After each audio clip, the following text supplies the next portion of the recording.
it's Steve from the garden, and as the summer season here is winding down, it's time to get these two beds here cleaned up and ready for spring. So the first thing I'm going to be doing is removing the remaining corn stalks. You can kind of see I have some over here I've already pulled out. A few of them are in there pretty tough, so I've been having to use like a digging fork to help leverage them out of there. I have the corn stalks out of the way now, and those I'll end up throwing into the compost pile. They're pretty fibrous, so they take a while to break down. So what remains here is the kidney beans. And with the kidney beans, you can just pull these pods off. They come off fairly easy. They're pretty dry. And then you just open them up to shell them. And there you go. You got some kidney beans. Now, I use these in making chili. And then I'll have plenty if I want to replant more next year. The way I'm going to trim these down is I'm going to use my hedge trimmer to cut the plants right above the ground. That way I leave the roots in the ground, and then all the vegetation that remains, I'll leave that on the top, so that it adds more organic matter to the bed and helps make it better for next spring. One more thing I need to do before I go and get out the hedge trimmer is I need to take out my drip hose so I don't chop that up with the hedge trimmer. That wouldn't be good. So I'll pull that out first, and then I'll get the hedge trimmer. I got the beans cut down with the hedge trimmer.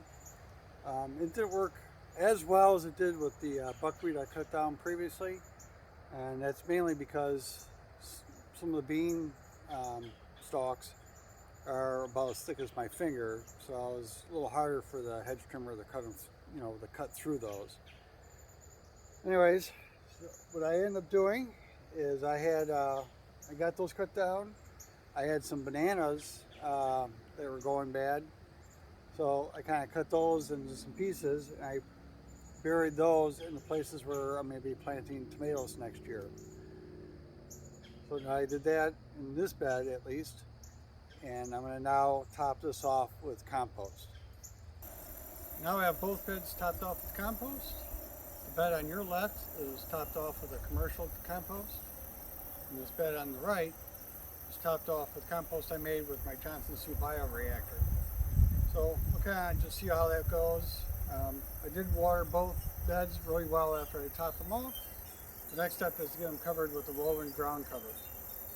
I decided to add another step for finishing off these beds, and I end up laying down a layer of wood chips. I'm not going to be planting in these until springtime, so adding the extra layer of wood chips before I put on the woven ground cover will help retain more moisture in the beds and help break down any remaining vegetation. Plus the wood chips will kind of break down between now and springtime. After I laid down the wood chips, I did go and water those in real well to make sure there's plenty of moisture in here before I put that ground cover on. The beds are all covered up and ready for spring. Now in these two beds I'm going to be doing tomatoes and onions. So on the north side of the bed I'll do tomatoes, and on the south side I'll do onions. I haven't done that combination before, but we'll see how that turns out. Anyways, that's the end of the video. Hope you enjoyed. Hope you got something out of it, and we'll see you on the next one.